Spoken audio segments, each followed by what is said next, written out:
So I've had some questions about how to do the ignition switch and key tumbler replacement. So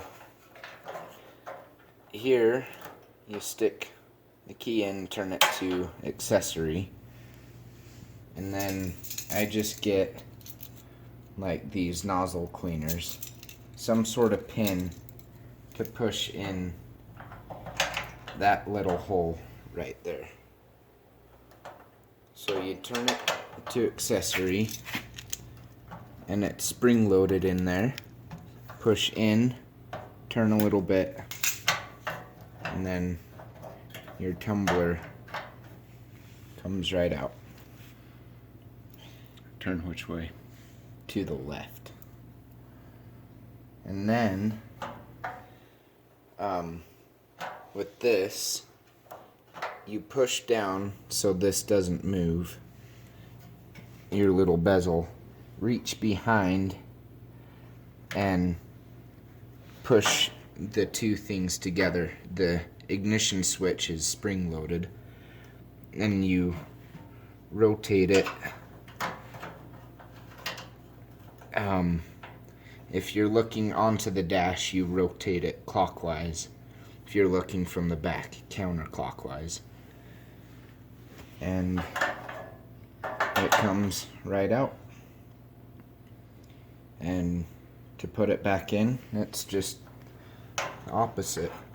If I can see that. So it has little ears that push in. I think I have it backwards. Yep. So one side is bigger than the other and one ear is bigger than the other. So make sure that is matched up and you just put them together. And then to put the key back in, you just slide it back in how you had it. Turn to the right and you have full range of motion. It's all back together.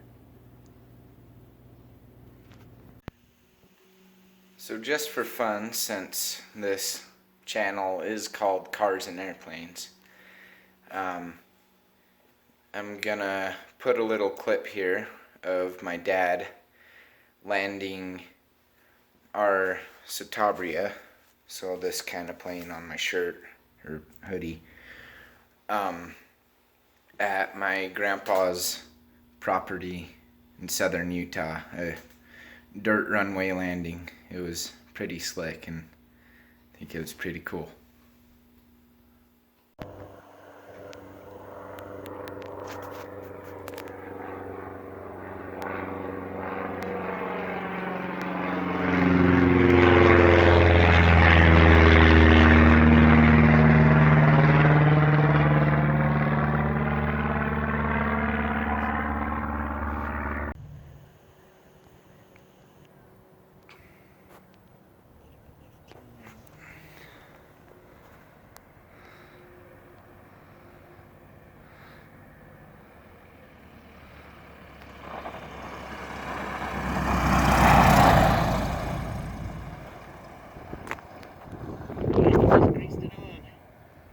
That was a good one.